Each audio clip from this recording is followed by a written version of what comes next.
श्रीकालभैरव स्तोत्रम्। नमो भैरवदेवाय नित्यानन्दमूर्तये विधिशास्त्रान्तमार्गाय वेदशास्त्रार्थदर्शिने दिगम्बराय कालाय नमः खट्वाङ्गधारिणे विभूतिविलसद्भाला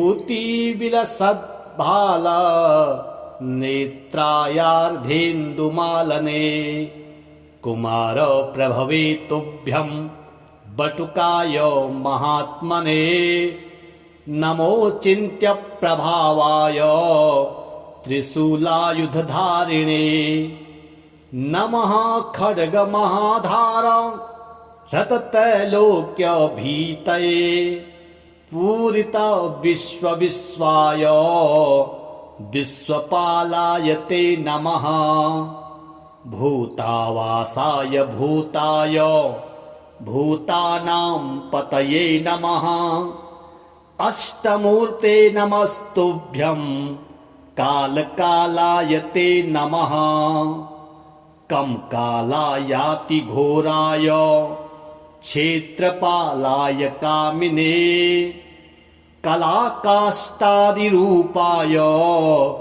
कालाय क्षेत्रवासिने नमः क्षेत्रजिते तुभ्यं विराजे ज्ञानशालने विद्यानां गुरुवे तुभ्यं विधिनां पतये नमः नमः प्रचण्ड दुर्दण्ड दैत्यदर्प विनाशने निज भक्त जनोद्धाम हर्ष प्रवरदायिने नमो जम्भारि मुख्याय नामैश्वर्याष्टदायिने अनंत दुख संसार पारावारान्तदर्शिने नमो जम्भाय मोहाय द्वेषायोच्चाटकारिणे वशङ्कराय राजन्य मौलन्यस्तनिजाङ्घ्रये नमो भक्तापदामहन्त्रे स्मृतिमात्रार्थदर्शिने आनन्दमूर्तये तुभ्यं शमशाननिलयाय ते वेतालभूतकुष्माण्डं ग्रहसेवा विलासिने दिगम्बराय महते पिशाचाकृतिशालने नमो ब्रह्मादिभर्वद्धं पदवेणुवरायुषे ब्रह्मादिग्रासदक्षाय निःफलाय नमो नमः नमः काशीनिवासाय नमो दण्डकवासिने नमो अनन्तप्रबोधाय भैरवाय नमो नमः। नमो भैरवदेवाय नित्यानन्दमूर्तये विधिशास्त्रान्तमार्गाय वेदशास्त्रार्थदर्शिने दिगम्बराय कालाय नमः खट्वाङ्गधारिणे विभूतिविलसद्भाला नेत्रायार्धेन्दुमालने कुमार प्रभवे तुभ्यं बटुकाय महात्मने नमो चिन्त्य प्रभावाय त्रिशूलायुधधारिणे नमः खड्गमहाधार रतत्रैलोक्यभीतये पूरित विश्वविश्वाय विश्वपालाय ते नमः भूतावासाय भूताय भूतानां पतये नमः अष्टमूर्ते नमस्तुभ्यं कालकालाय ते नमः कं कालायाति घोराय क्षेत्रपालाय कामिने कलाकाष्ठादिरूपाय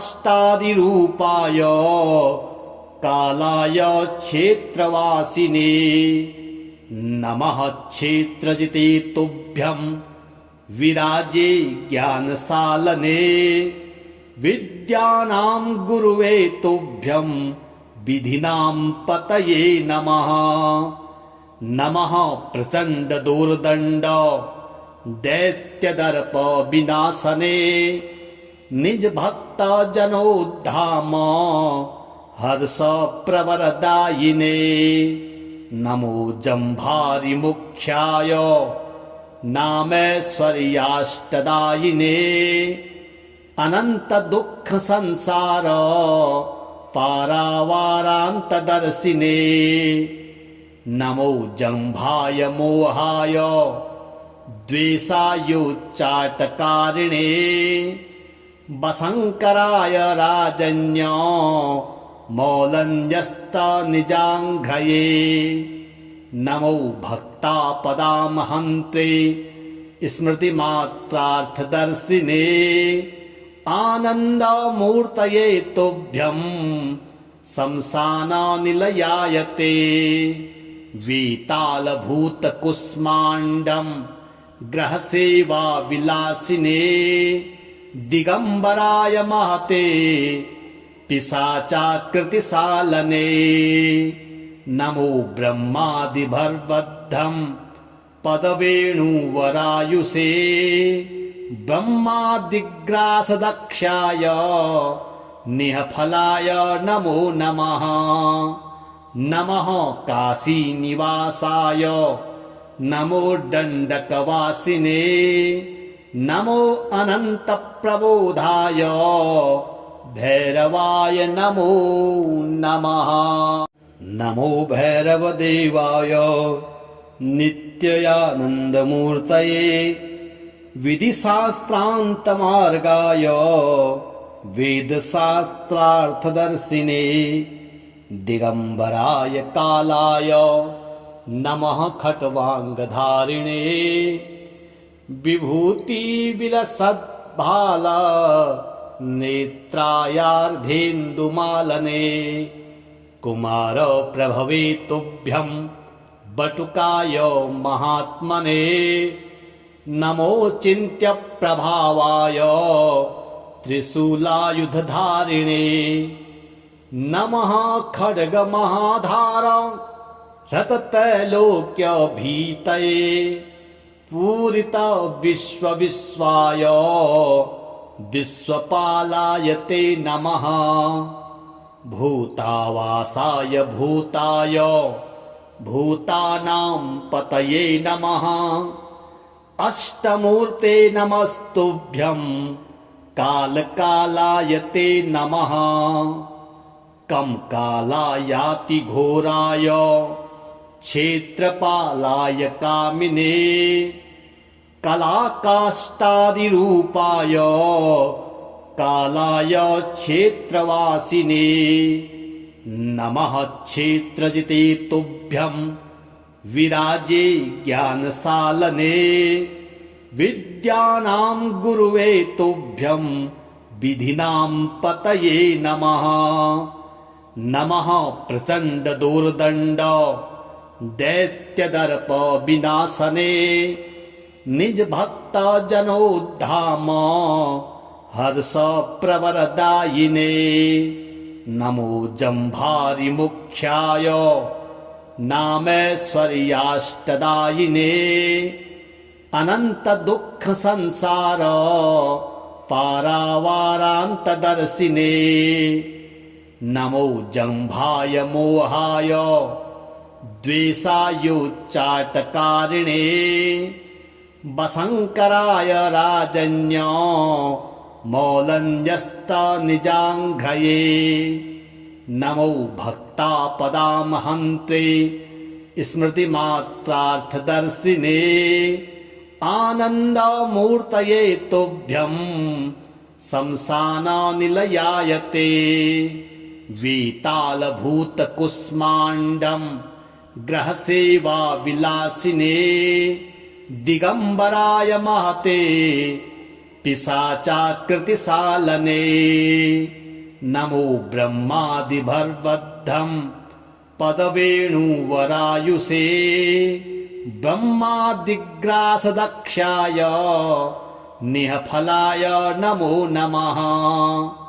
नमः काशीनिवासाय नमो दण्डकवासिने नमो अनन्तप्रबोधाय भैरवाय नमो नमः। नमो भैरवदेवाय नित्यानन्दमूर्तये विधिशास्त्रान्तमार्गाय वेदशास्त्रार्थदर्शिने दिगम्बराय कालाय नमः खट्वाङ्गधारिणे विभूतिविलसद्भाल नेत्रायार्धेन्दुमालने कुमारप्रभवे तुभ्यं बटुकाय महात्मने नमो चिन्त्यप्रभावाय त्रिशूलायुधधारिणे नमः खड्गमहाधार शतत्रैलोक्यभीतये पूरित विश्वविश्वाय विश्वपालाय ते नमः। भूतावासाय भूताय भूतानां पतये नमः। अष्टमूर्ते नमस्तुभ्यं कालकालाय ते नमः। कं कालायाति घोराय क्षेत्रपालाय कामिने कलाकाष्ठादिरूपाय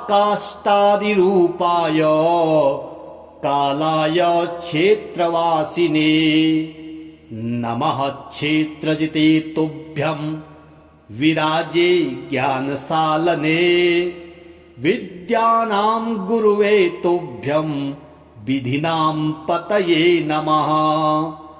नमः प्रचण्डदोर्दण्ड दैत्यदर्प विनाशने निजभक्तजनोद्धाम हर्षप्रवरदायिने नमो जम्भारिमुख्याय नामैश्वर्याष्टदायिने अनन्तदुःखसंसार पारावारान्तदर्शिने नमो जम्भाय मोहाय द्वेषायोच्चाटकारिणे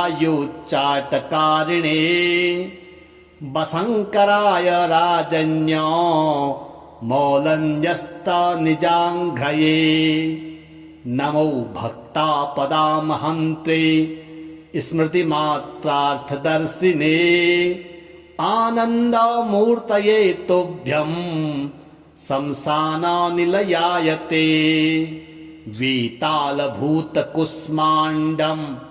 ग्रहसेवा विलासिने दिगम्बराय महते पिशाचाकृतिशालने नमो ब्रह्मादिभर्वद्धं पदवेणुवरायुषे ब्रह्मादिग्रासदक्षाय निःफलाय नमो नमः।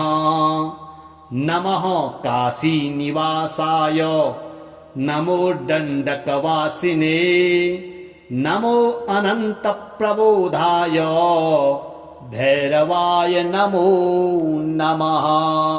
नमो भैरवदेवाय नित्यानन्दमूर्तये विधिशास्त्रान्तमार्गाय वेदशास्त्रार्थदर्शिने दिगम्बराय कालाय नमः खट्वाङ्गधारिणे विभूतिविलसद्भाल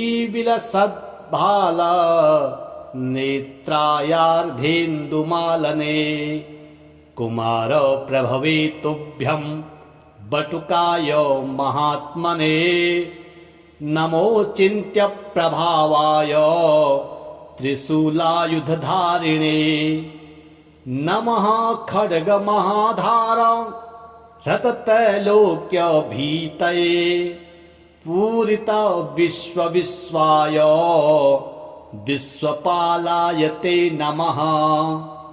भूतावासाय भूताय भूतानां पतये नमः।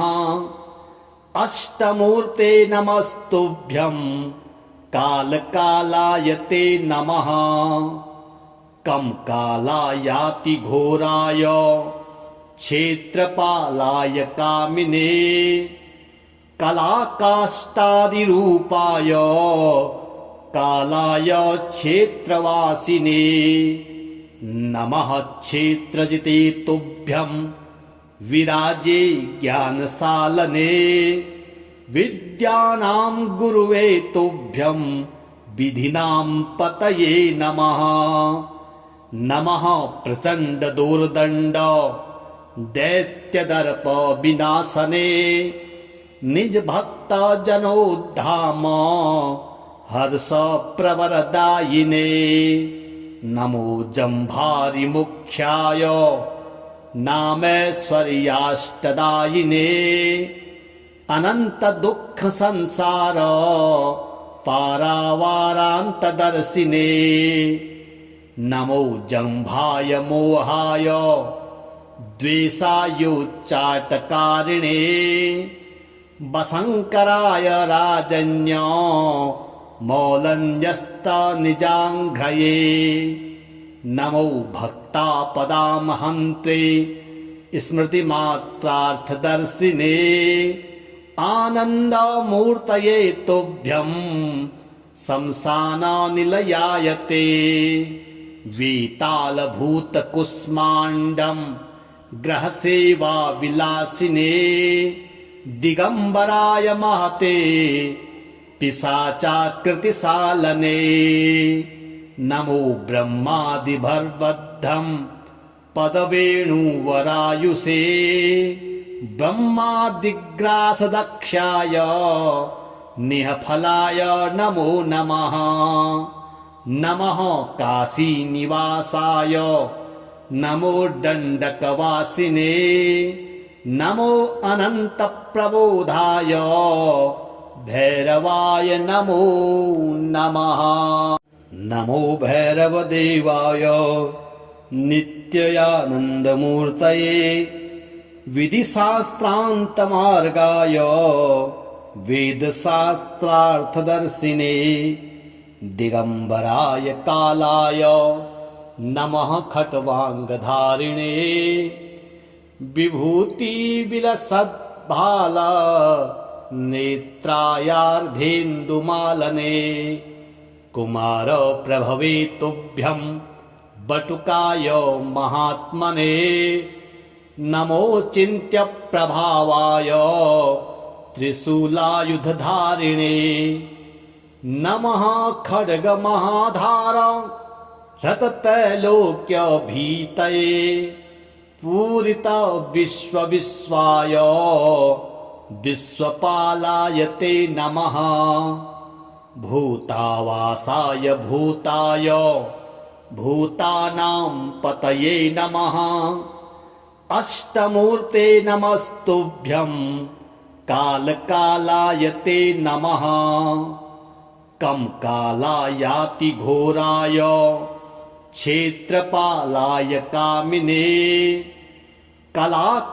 कलाकाष्ठादिरूपाय कालाय क्षेत्रवासिने नमः क्षेत्रजिते तुभ्यं विराजे ज्ञानसालने विद्यानां गुरुवे तुभ्यं विधिनां पतये नमः नमः प्रचण्ड दोर्दण्ड दैत्यदर्प विनाशने निज भक्त जनोद्धाम हर्ष प्रवरदायिने नमो जम्भारि मुख्याय नामैश्वर्याष्टदायिने अनंत दुख संसार पारावारांतदर्शिने नमो जम्भाय मोहाय द्वेषायोच्चाटकारिणे वशंकराय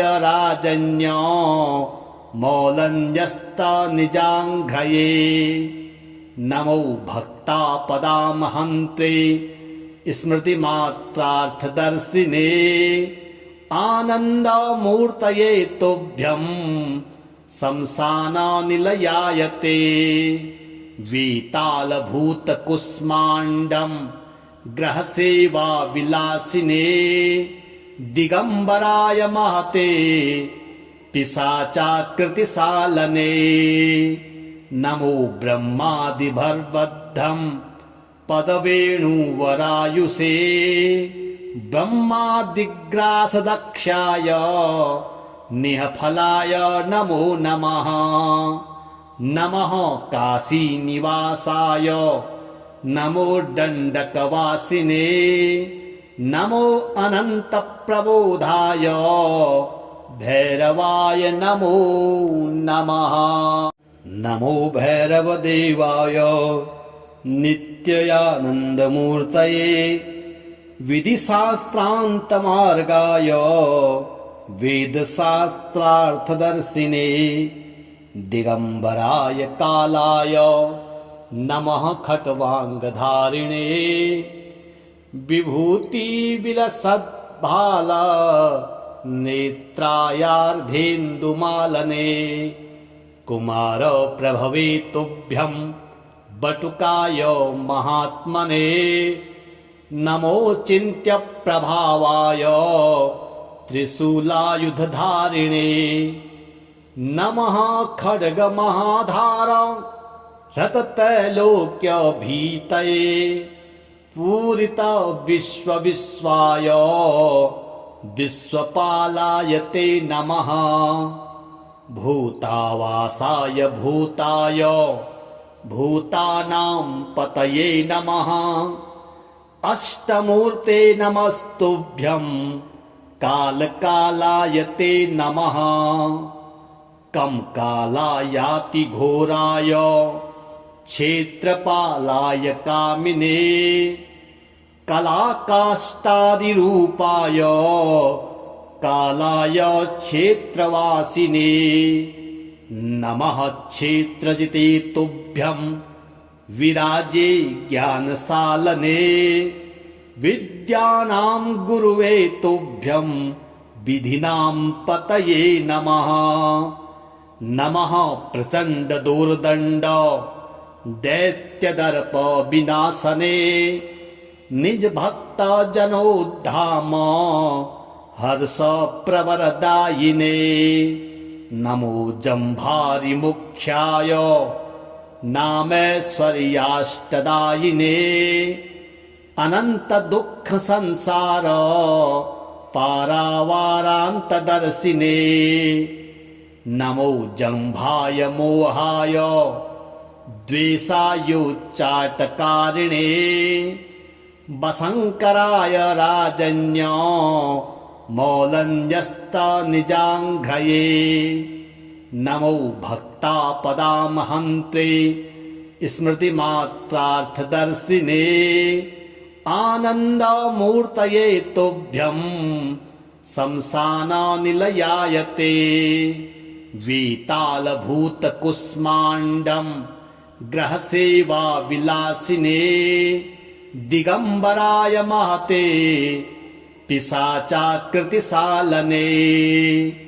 नमो ब्रह्मादिभर्वद्धं पदवेणुवरायुषे ब्रह्मादिग्रासदक्षाय निःफलाय नमो नमः। नमः काशीनिवासाय नमो दण्डकवासिने नमो अनन्तप्रबोधाय भैरवाय नमो नमः। नमो भैरवदेवाय नित्यानन्दमूर्तये विधिशास्त्रान्तमार्गाय वेदशास्त्रार्थदर्शिने दिगंबराय कालाय नमः खट्वांगधारिणे विभूतिविलसद्भाल नेत्रायार्धेन्दुमालने कुमारप्रभवे तुभ्यं बटुकाय महात्मने नमो चिन्त्यप्रभावाय त्रिशूलायुधधारिणे नमः खड्गमहाधार शतत्रैलोक्यभीतये पूरित विश्वविश्वाय विश्वपालाय ते नमः। भूतावासाय भूताय भूतानां पतये नमः। अष्टमूर्ते नमस्तुभ्यं कालकालाय ते नमः। कं कालायाति घोराय क्षेत्रपालाय कामिने कलाकाष्ठादिरूपाय कालाय क्षेत्रवासिने नमः। क्षेत्रजिते तुभ्यं विराजे ज्ञानसालने विद्यानां गुरुवे तुभ्यं विधिनां पतये नमः। नमः प्रचण्ड दोर्दण्ड दैत्यदर्प विनाशने निज भक्त जनोद्धाम हर्ष प्रवरदायिने नमो जम्भारि मुख्याय नामैश्वर्याष्टदायिने अनंत दुख संसार पारावारान्तदर्शिने नमो जम्भाय मोहाय द्वेषायोच्चाटकारिणे वशङ्कराय राजन्य मौलन्यस्तनिजाङ्घ्रये नमो भक्तापदामहन्त्रे स्मृतिमात्रार्थदर्शिने आनन्दमूर्तये तुभ्यं शमशाननिलयाय ते वेतालभूतकुष्माण्डं ग्रहसेवा विलासिने दिगंबराय महते पिशाचाकृतिशालने नमो ब्रह्मादिभर्वद्धं पदवेणुवरायुषे ब्रह्मादिग्रासदक्षाय निःफलाय नमो नमः। नमः काशीनिवासाय नमो दण्डकवासिने नमो अनन्तप्रबोधाय भैरवाय नमो नमः। नमो भैरवदेवाय नित्यानन्दमूर्तये विधिशास्त्रान्तमार्गाय वेदशास्त्रार्थदर्शिने दिगंबराय कालाय नमः। खट्वांगधारिणे विभूतिविलसद्भाल नेत्रायार्धेन्दुमालने कुमार प्रभवे तुभ्यं बटुकाय महात्मने नमो चिन्त्य प्रभावाय त्रिशूलायुधधारिणे नमः। खड्गमहाधार शतत्रैलोक्यभीतये पूरित विश्वविश्वाय विश्वपालाय ते नमः। भूतावासाय भूताय भूतानां पतये नमः। अष्टमूर्ते नमस्तुभ्यं कालकालाय ते नमः। कं कालायाति घोराय क्षेत्रपालाय कामिने कलाकाष्ठादिरूपाय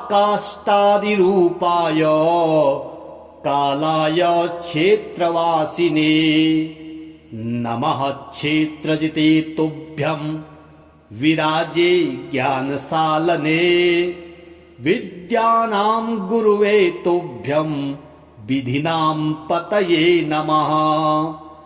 नमः प्रचण्ड दोर्दण्ड दैत्यदर्प विनाशने निज भक्त जनोद्धाम हर्ष प्रवरदायिने नमो जम्भारि मुख्याय नामैश्वर्याष्टदायिने अनंत दुख संसार पारावारान्तदर्शिने नमो जम्भाय मोहाय द्वेषायोच्चाटकारिणे वसङ्कराय राजन्य मौलञ्जस्तनिजाङ्घ्रये नमो भक्तापदामहन्त्रे स्मृतिमात्रार्थदर्शिने आनन्दमूर्तये तुभ्यं शंसाननिलयाय ते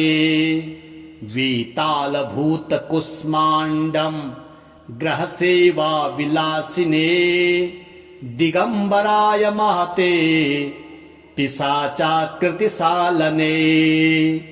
नमो ब्रह्मादिभर्वद्धं पदवेणुवरायुषे ब्रह्मादिग्रासदक्षाय निःफलाय नमो नमः नमः काशीनिवासाय नमो दण्डकवासिने नमो अनन्तप्रबोधाय भैरवाय नमो नमः।